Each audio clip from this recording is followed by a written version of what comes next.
हमारे आसपास पड़ी हर एक चीज को हम देख सकते हैं, लेकिन कभी सोचा है क्यों देख सकते हैं? चलो प्रैक्टिकल करके देखते हैं। मैं यहीं पे हूं लेकिन आपको नहीं दिख रहा, और अब देखो दिखने लगा मैं। क्यों? क्योंकि लाइट है और लाइट का रिफ्लेक्शन है जो मुझे दिखा रहा है आपको। तो उसका वन वर्ड आंसर है कि लाइट है तो हम देख सकते हैं। दिन में सनलाइट होती है और रात में हम आर्टिफिशियल लाइट जैसे कि ट्यूबलाइट्स, बल्ब्स वगैरह लगाते हैं, जिसकी वजह से हम चीजों को इजीली देख पाते हैं। राइट? एक एग्जांपल देते हैं कि क्यों देख पाते हैं। तो उससे यहाँ पे एक अच्छा सा एक फूल है, इसको फूल समझ लो, इधर भी एक फूल उगा हुआ है। तो दिस इज अ प्लांट जिसके ऊपर फूल लगे हुए हैं, इसको हमें देखना है। This is our I. Okay, अभी के लिए आई की आंखों की ये फिगर चला लेना, और ये हमारा सन है। ओके, तो सन से लाइट इधर पड़ती है और यहां से रिफ्लेक्ट होके अपनी आंखों में आती है। दिस इज कॉल्ड रिफ्लेक्शन, और रिफ्लेक्शन की वजह से उसको हम देख पाते हैं। एक ट्रांसपेरेंट ऑब्जेक्ट देख लो। ट्रांसपेरेंट ऑब्जेक्ट एक ग्लास का स्लैब है जहां से लाइट पास हो जाती है। तो अगर ये कंप्लीटली ट्रांसपेरेंट है, लाइट इजीली पास हो गई, तो हम उसको यहां से रिफ्लेक्शन, यहां पे कुछ नहीं आ रहा है, दैट मींस हम उसको देख नहीं पाएंगे। तो लाइट और उसके रिफ्लेक्शन जो है वो बहुत ही अच्छी चीज है, जिसकी वजह से हम बहुत सारी चीजों को देख पाते हैं, जैसे तारों का टिमटिमाना, जैसे फॉर्मेशन ऑफ ये रेनबो जैसे बनता है, और बहुत सारी चीजें जो हम दुनिया में देखते हैं उसके पीछे एक ही आंसर है, दैट इज लाइट। ओके, तो चलो समझते हैं लाइट के बारे में और उसके रिफ्लेक्शन के बारे में। तो let us understand reflection of light. Reflection क्या बोला जाता है कि मैंने जैसे अभी समझा है कि किसी चीज के ऊपर लाइट गिरती है और वहां से अपनी आंखों तक आती है, उसको रिफ्लेक्शन बोला जाता है। लेकिन अगर हम कंप्लीटली पॉलिश और वेरी वेल पॉलिश सरफेस ले लें, जैसे कि यहाँ पे लिखा है हाईली पॉलिश सरफेस, जैसे ये है हाईली पॉलिश सरफेस, यानी कि अपने मिरर जैसी एकदम चमकती हुई surface, reflects most of the light. जितनी भी लाइट, जैसे एक हाईली पॉलिश सरफेस अगर ये है, तो इसके ऊपर जितने भी लाइट रेज आ रहे हैं वो सारे के सारे एज इट इज यहां से रिफ्लेक्ट हो जाएंगे लाइट रेज। तो this all are called incident rays and this are called reflected rays. क्या बोलेंगे इसको? Reflected rays. और ये जो है that is your incident ray. तो यहां पे अगर हम देखें तो this is your incident ray, okay, and this is your reflected ray. ये यहाँ पे अंदर आ रहा है, यहां से रिफ्लेक्ट होके बाहर जा रहा है। तो हाईली पॉलिश अगर सरफेस रहेगी तो वो सारे जितने भी उसके ऊपर रेज, इंसिडेंट रेज आ रहे हैं, उसको सबको रिफ्लेक्ट कर देती है, एंड दैट्स दिस प्रोसेस। ये जो प्रोसेस है of doing this reflecting the things is called reflection of light. Okay, इसके कुछ लॉज है, कुछ नियम है जो हमेशा, लॉ मतलब जो हमेशा फॉलो होते हैं, क्योंकि नेचर अपने लॉज कभी नहीं तोड़ती। राइट? तो लॉज हम समझ लेते हैं कि क्या लॉज है, वो क्या फॉलो होते हैं जब रिफ्लेक्शन की बात आती है। तो इंसिडेंट रे जहां पे आ रहा है लाइक दिस, यहाँ पे एक नॉर्मल यानी कि 90 डिग्री सरफेस के साथ 90 डिग्री बनाती हुई अगर ये लाइन बनाई जाए तो दिस इज कॉल्ड नॉर्मल। इसको क्या बोलेंगे हम? Normal. Normal is the 90 degree line या फिर perpendicular line drawn at the point of reflection और point of contact between the surface and the incident ray. तो ये लाइन के साथ ये जो एंगल बनता है, ये है अपना इंसिडेंट एंगल आई। इसको क्या बोलेंगे हम? Incident angle. इंसिडेंट एंगल और एंगल ऑफ इंसिडेंस। ओके, और ये जो है that is the reflected ray, और रिफ्लेक्टेड रे में जो एंगल बना है उसको बोलेंगे हम R, that is reflected angle या फिर angle of reflection. Reflected angle और एंगल ऑफ रिफ्लेक्शन। ठीक है? तो पहला लॉ ऐसा बोलता है कि both the angles are equal. Angle of incidence and angle of reflection at the normal are equal. Okay, दोनों एंगल्स हमेशा सेम रहेंगे। फॉर एग्जाम्पल मैं एक सरफेस बना के दिखाता हूं, और एक सरफेस ले लेते हैं से ये वाली सरफेस है, और यहाँ पे ये एक नॉर्मल बना इधर। ठीक है? This one is your normal.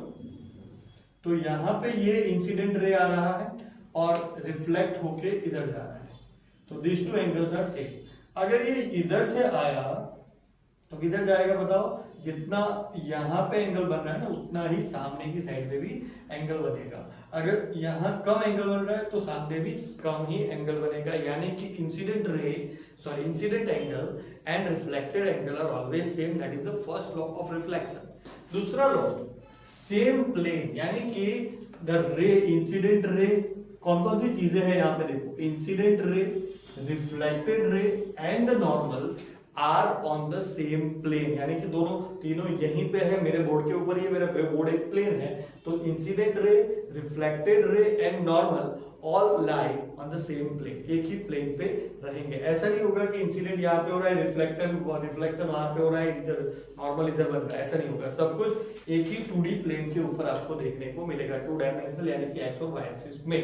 तो this is what we have to learn about the reflection of light. Okay, आगे देखते हैं कि अगर हम प्लेन मिरर की बात करें, जनरली हाईली पॉलिश्ड सरफेस की जब बात करते हैं तो it is always about plane mirror sorry plane तो नहीं, लेकिन मिरर के बारे में बात कर रहे हैं। हाईली पॉलिश मतलब कितना, क्या कि इतने एकदम चमकदार, यानी कि जो भी उसके ऊपर आ रहा है सब कुछ वो रिफ्लेक्ट कर दे, राइट। तो वो मिरर होता है, और मिरर दो तरीके के होते हैं, एक होता है प्लेन मिरर और दूसरा होता है स्फेरिकल मिरर्स या फिर कर्व्ड मिरर्स।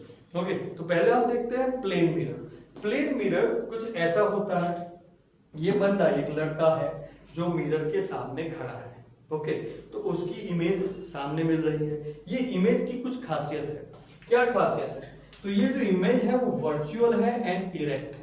इरेक्ट यानी कि खड़ी हुई, उल्टी नहीं सीधी, मतलब जैसा ये दिखता है वैसी ही इमेज यहाँ पे क्रिएट हो रही है, दैट इज इरेक्ट। मतलब ये खड़ा हुआ है, अगर सोती हुई ऐसे उल्टी इमेज आ गई तो वो उसको बोलेंगे हम इनवर्स इमेज या फिर और जो भी बोलेंगे, लेकिन इसको अगर यहाँ पे एरो इधर है और सामने सेम इमेज आ रही है तो इसको इरेक्ट इमेज बोलेंगे हम, खड़ी हुई इमेज।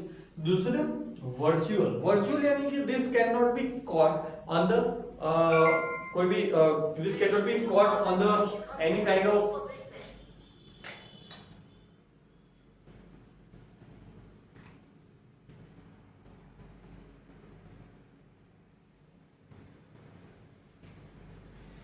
वर्चुअल, यानी कि ये जो इमेज है वो इमेज कोई भी जगह पे कैच नहीं कर पाएगी, मतलब हम किसी पर्दे के ऊपर इसको ले नहीं पाएंगे। जब तक ये बंदा खड़ा है सामने देखेगा, उसको हटा दिया वो हट जाएगी। या फिर जैसे हम नॉर्मली वो बिलोरी क्लास में करते हैं ना, वो मैग्नीफाइंग ग्लास के अंदर पता है सन होता है, यहाँ पे सन की लाइट्स ऐसे आती है, इसको यहाँ पे कॉन्सेंट्रेट करते हैं हम और ये चीज जलने लगती है, राइट। तो ये होती है रियल इमेज, जहां पे एक्चुअल सन का रियल इमेज यहाँ पे बनता है, यानी कि सन हीटेड है, यहाँ पे हीटेड एलिमेंट आपको मिलता है। तो दैट इज ये होता है वर्चुअल इमेज, यानी कि जब कोई इमेज को आप पर्दे के ऊपर ले पाओ तो वो होता है रियल इमेज।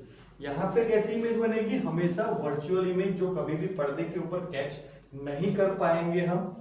दूसरा इक्वल साइज, जितनी साइज मतलब लेंथ व हाइट देख लो या फिर बॉडी देख लो, जैसे भी ये दिख रहा है एग्जैक्टली वो सामने दिखेगा in case of plane mirrors. हम जब वो लाइक मिरर हाउस में जाते हैं वो मोटे पतले दिखते हैं, लंबे दिखते हैं, वो अलग मिरर होते हैं, वो स्फेरिकल मिरर्स होते हैं। ओके, उसके बारे में हम देखेंगे। लेकिन प्लेन मिरर में आपको साइज इक्वल मिलेगी ऑब्जेक्ट की और इमेज की। This is your object and this is your image. As far as object, यानी कि मिरर से ये वाला डिस्टेंस अगर 5 मीटर्स है तो ये वाला डिस्टेंस भी 5 मीटर ही होगा। And literally inverted, this is worth noting thing. Laterally inverted मतलब इसका जो लेफ्ट हैंड है वो इसका राइट बन जाएगा। देखो मैं अगर यहां से ऐसे दिखाऊंगा तो मेरा सामने यही वाला हाथ उठेगा, लेकिन इमेज में वो कौन सा दिखेगा, मेरा राइट दिख रहा है, उधर कौन सा दिखेगा, लेफ्ट। यानी कि लेफ्ट राइट जो है वो इनवर्ट हो जाएगा। That will be the only change between the two things, object and the image in case of plane mirror. Okay?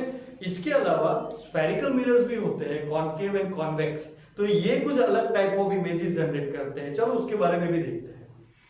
So let us see spherical mirrors. Spherical mirrors basically दो तरीके के होते हैं, concave and convex। उसके लिए पहले समझ लेते हैं कि spherical mirror होता क्या है।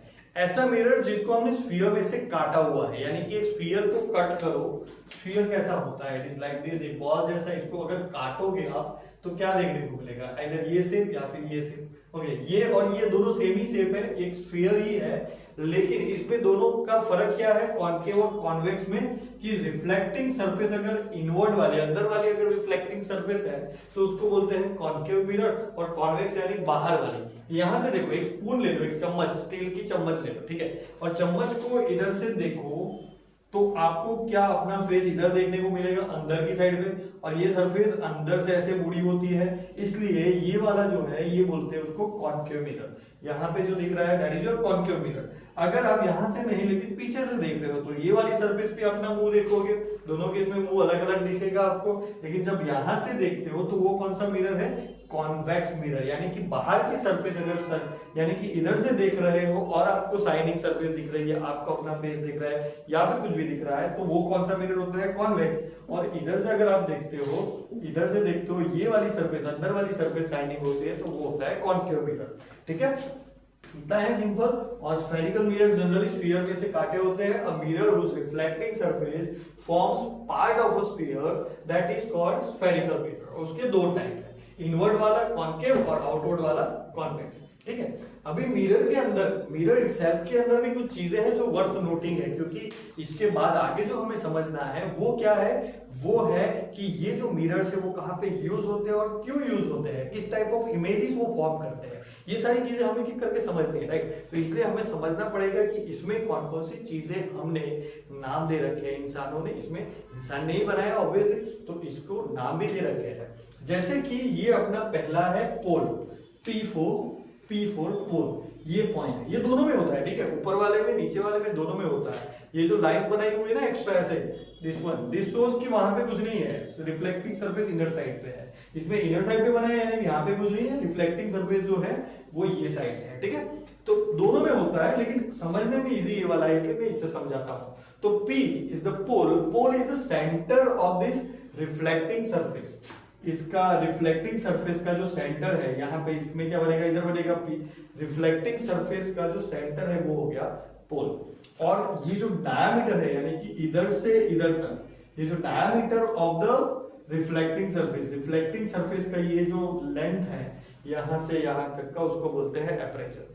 टेक्निकली उसको बोलते हैं diameter of the reflecting surface, वो है आपका aperture. Then centre of curvature, अगर इसको मैं पूरा स्फीयर, हमने क्या बोला कि mirror whose reflecting surface forms a part of sphere, यानी कि ये पार्ट ऑफ स्फीयर है। अगर ये पार्ट नहीं, लेकिन अगर एक पूरा स्फीयर होता लाइक दिस, ओके, ये अच्छे से प्रॉपर्ली एक स्फीयर ही होता, तो स्फीयर का जो सेंटर होता वो है सेंटर ऑफ कर्वेचर। ओके, तो स्फीयर जिसमें से अपना मिरर जो है काटा हुआ है, वो वाले स्फीयर का सेंटर जो है that is called centre of curvature. यहाँ पे भी सेम ही चीज होगा, ये भी एक इसमें से काटा हुआ है तो सेंटर ऑफ कर्वेचर इसका सेंटर होगा। Okay, then the line that passes through center of curvature and the pole, line that passes through center of curvature and the pole is called principal axis. Okay, एक चीजें समझ में आ रही है, center of curvature, pole is the center of the reflecting surface, C is the center of the complete sphere जहां से हमने अपना मिरर काटा हुआ है, और C और P में से पास होने वाली लाइन को हम बोलते हैं principal axis, principal axis. Okay, तो हमारा P समझ में आ गया, A समझ में आ गया, aperture is the diameter, C समझ में आ गया। C और P का जो डिस्टेंस है that is called radius of curvature. Obviously ये जो स्फीयर है पूरा, उसकी जो रेडियस है उसको क्या बोलेंगे हम, रेडियस ऑफ कर्वेचर। या फिर यहाँ पे बोलो कि सेंटर ऑफ कर्वेचर और पोल के बीच में जो डिस्टेंस है that is your radius of curvature. Okay, अभी प्रिंसिपल फोकस को समझने के लिए आप ऐसा समझो कि जितने भी लाइंस रेज है, रे इज समथिंग जो लाइट का होता है, लाइट रेज जो एक सीधी डायरेक्शन में मूव करता है उसको हम बोलते हैं लाइट रे। तो जितने भी रेज ये मिरर के ऊपर में डालता हूं which are parallel to the principal axis, समझो रेज कैसे डाल दे, प्रिंसिपल एक्सिस को पैरेलल हो ऐसे, तो ये वाले रेज में अगर इंसिडेंट कराता हूं इसके ऊपर, रिफ्लेक्टिंग सरफेस के ऊपर, तो रिफ्लेक्ट होने के बाद वो सारे एक ही पॉइंट में से पास होंगे, रिफ्लेक्ट होने के बाद वो सारे एक ही पॉइंट में से पास होंगे, and that point is called principal focus. ठीक है, दैट पॉइंट जहां से रिफ्लेक्शन के बाद सारे एक ही जगह से पास होते हैं तो उसको बोलते हैं हम रिफ्लेक्टिंग, उसको क्या बोलते हैं हम, प्रिंसिपल फोकस। और प्रिंसिपल फोकस की जो पोल से डिस्टेंस बनती है, ये वाली प्रिंसिपल फोकस और पोल के बीच में जो डिस्टेंस बनता है वो होता है focal length. Okay, focal length, focal length को बोलेंगे हम स्मॉल f। ओके, और जनरली स्फेरिकल मिरर्स के अंदर ये रिलेशन है that is radius of curvature r का जो है ये इस फोकल लेंथ आधा होता है, या फिर उल्टा बोलो कि r is 2 times f, okay, या फिर f इक्वल टू r/2। ये जो डिस्टेंस है वो इसका आधा होता है in all the spherical mirrors, okay. तो this is about spherical mirrors में क्या क्या है। आगे हमें देखना है कि हमारा ये जो मिरर्स है वो कैसे कैसे ऑब्जेक्ट जनरेट करता है। जैसे हमने प्लेन मिरर्स में देखा कि virtual and erect image format करता है। यहाँ पे ये वाला कुछ कर्व्ड है, ये वाला कुछ कर्व्ड है। आपने देखा होगा जब हम घूमने जाते हैं, कुछ मिरर हाउस के अंदर चले जाते हैं तो मोटे पतले ऐसा कुछ दिखते हैं, राइट। तो वो इमेजेस किस टाइप की होती है, रियल होती है, इमेजिनरी होती है, वर्चुअल होती है, या फिर इरेक्ट होती है, उल्टी होती है, बहुत कुछ देखना है हमें कि ये मिरर्स कहाँ पे क्यों काम आते हैं और कैसी टाइप की इमेजेस फॉर्मेट करते हैं। तो उसके लिए देख लीजिए नेक्स्ट वीडियो। अगर मैं बोलूं कि मैं आपको पढ़ाई करने के पैसे देता हूं तो मानोगे? नहीं मानोगे। ओके, मेरे लाइव सेशंस देख लो, हर मंगलवार मैं पैसे देता हूं पढ़ाई करने के। सिंपल, मैं टेस्ट लेता हूं, आपका टेस्ट लेता हूं जिसमें मैं क्वेश्चंस पूछता हूं जो मैंने वीडियोस बनाए उसमें से, और आपको उसका आंसर करना है। एक सही जवाब का 100 रुपए मिलेगा, ऐसे 5 सही जवाब के आपको 500 रुपए मिलेंगे हर मंगलवार रात के 9:15 बजे। विश्वास नहीं आ रहा है ना? तो मेरा लाइव सेशंस चेक कर लीजिए, काफी टाइम से मैं कर रहा हूँ, रेगुलर कर रहा हूँ, और हर बार मंगलवार को ज्वाइन होइए ताकि आपको भी 100 रुपए एक सही जवाब के, 500 रुपए 5 सही जवाब के मिल पाए। तो चलिए मिलते हैं लाइव में, तब तक के लिए बाय बाय।